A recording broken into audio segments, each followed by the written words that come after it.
So hello, what's up mga ka-J-Vlog? Welcome ulit sa panibagong video, and for today's video, magbigay tayo ng first impressions sa bagong labas at super duper mura ngayon na budget smartphone ni Xiaomi, ang Xiaomi Redmi A3X. Maganda kaya to? Tara mga ka-J-Vlog, check natin.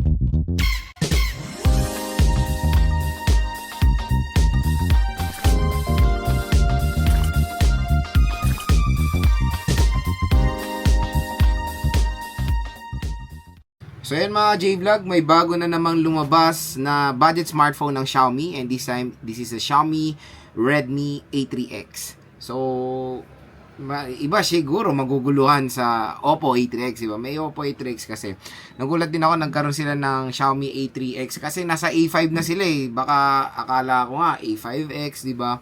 Pero yon A3X at kakalabas lang ngayong July 2025 at super duper mura no kanyang SRP. Pero kung gusto nyo ito, limited time offer to sa YouTube and of course cross-platform sa online.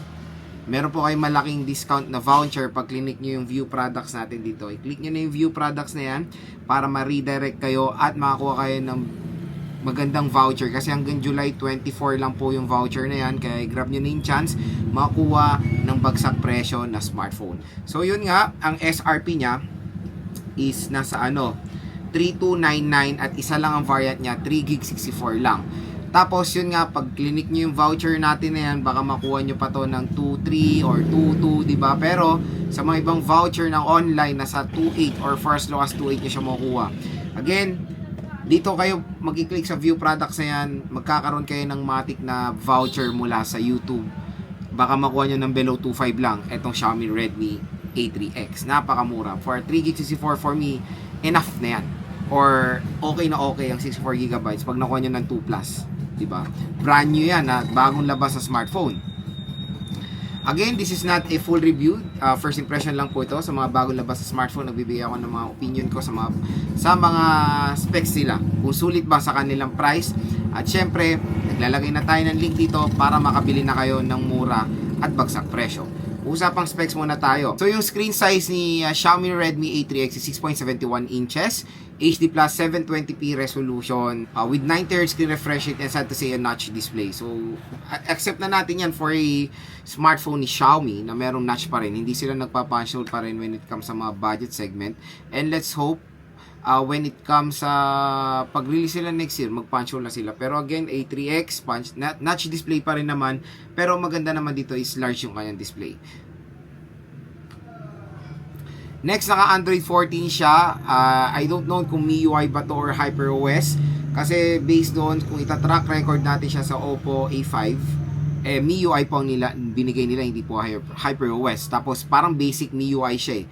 So, matik, baka MIUI din ang ibigay nila dito sa Xiaomi Redmi A3X kasi mas mura siya sa Xiaomi Redmi A5. Sa chipset naman, meron siya Unisoc Tiger T606 na merong octa-core CPU na merong clock speed na up to 1.8 GHz. And yung GPU niya masakit sa tenga, PowerVR G A322. So mamaya sa first impression ko, i-explain ko kung bakit masakit sa tenga yung GPU na yan. Dual rear camera setup with 8 megapixel main camera and a 5 megapixel front-facing camera. Meron siyang face unlock and a fingerprint scanner, at pagdating sa battery, meron siyang 5,000 mAh na removable battery na support ang 10W charging rate. So it is not a fast charging rate. Yun ang maging clear tayo dito sa Xiaomi Redmi A3X. So yun mga ka-J-Vlog, nakalaman nyo na yung price, specs, and availability ng Xiaomi Redmi A3X. Next, bigay ko sa inyo overall first impressions ko dito sa device na to based sa kanyang specifications. Kaya again, kung gusto nyo makakuha ng malupitang voucher mula sa YouTube, ayan, i-click nyo na yung view products dito. Murang-mura na lang po itong Oppo. Di ba nasabi ko Oppo, ng Xiaomi Redmi A3X. So first impression natin sa display, wala akong marereklamo naman sa laki. Very convenient, 6.71 inches. Notch display for me, consider na yan sa ganitong mga presyohan. 2 to 3,000 pesos. Di na rin tayo magrereklamo dyan. Notch is okay yan sa ganitong price tag. And very basic na HD plus 720p. And good thing dito naman is IPS LCD siya. Hindi nila ito binigyan ng TFT, di ba, na parang sobrang labo ng TFT. Pero dito sa IPS, mas okay po na yan yung pinrovide nila. Dito sa Xiaomi Redmi A3X. Next is the operating system. So the operating system is Android 14 nga, last year OS. And kung itatrack nga natin yung OS ng Xiaomi Redmi A5 is nasa MIUI siya, na basic MIUI. So, matik ganun din na mapoprovide nitong A3X. Pero let's hope, iba. Abangan na lang natin sa ating full review, unboxing, game test. Matik, bumili na rin ako niyan. Next chipset. So, sa chipset, ito sinasabi ko, pag bibili kayo ng ganitong kamurang smartphone, always manage your expectation. Hindi ito mabilis na smartphone, ha. Hindi po ito pwedeng pang gaming. Pwede lang to be honest, as a secondary smartphone. Parang okay siya for casual things. Makakalaro naman kayo dito ng MLCOD siguro, pero sobrang nagfi-frame drop. 64GB I think is not enough naman din, kaya konti lang malalagay yung game siguro pag Angry Birds, Candy Crush, pwede, di ba? And mare-recommend ko tong device na to for mga chikiting nyo, di ba? Yung parang gusto nyo lang ma-update sila kung nasan sila, or para meron sila talagang smartphone na magamit. Parang casual smartphone lang to, hindi to talagang solid for gaming. Pwede to sa mga senior citizen natin, yung mga basic task lang naman ang ginagawa. Kasi ang GPU na ito masakit nga sa tenga, PowerVR G822. So in-expect ko pag nakarinig ako dati ng Unisoc T series, Mali G57 yun, hindi pala. Pag mababa pa lang mga Tiger series like this one, T606, T603, pangit din pala yung in-offer nilang GPU. Kaya again mga J-Vlog, specs wise, na-try ko na yung PowerVR G8322 sa Unisoc, Unisoc 7100 ata yun, parang rename neto yun Mabagal siya, to be honest. Pero nakuha lang natin siya ng sobrang mura. Ganyan lang yung price tag niya. Kaya expect nyo talaga na when it comes sa chipset, bumabawi sila sa performance niyan.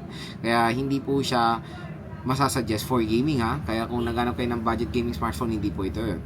Next is yung RAM at ROM for me 2 to 3,000 pesos. Yan na talaga yung the best or minimum storage na pwede natin makuha, 64GB. Makakuha kayo ng 32GB sa 2 Plus, I think it's a big no-no. Very useless ng 32GB ngayon. 64GB sobrang palit na ng palit. Pero yan pa rin naman yung makukuha nating best na storage, lalo na sa ganitong presyohan na 2 to 3,000 pesos, diba?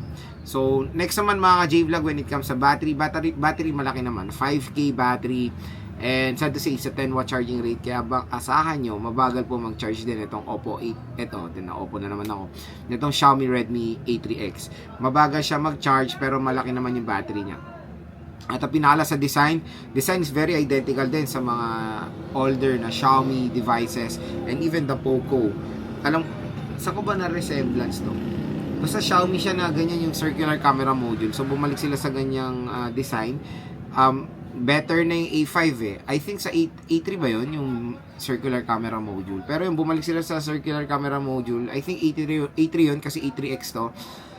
Na yun, naman siya, okay naman yung design niya, very eye-catching naman. Pero again, design lang yan, ang camera pa rin doon yung napakalit lang I think sa taas yun So yun mga J-Vlog, ang ating first impression so far dito sa Xiaomi Redmi A3X. Sobrang mura. Makuha nyo to ng 2.5, napakagandang deal na yan, 3GB64. For me, masasuggest ko to as a secondary smartphone. And sa mga picky sa specs, asahan nyo hindi para sa inyo to. Manage expectation pag bibili nyo to. Siyempre, napakamura lang naman. For me, okay naman siya i-recommend sa mga consumers na pwede siya as a navigating tool. Basic task lang ang gagawin nyo dito.